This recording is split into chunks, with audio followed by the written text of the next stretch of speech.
Hello friends, welcome to the quick tutorial, and in this video I will show you how you can rename Bluetooth devices on your Samsung Galaxy S22 Ultra, S22 Plus or S22.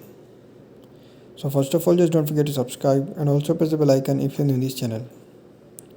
So to rename Bluetooth devices on your Samsung Galaxy S22, simply first of all tap on settings icon and watch complete video carefully to rename your Bluetooth devices.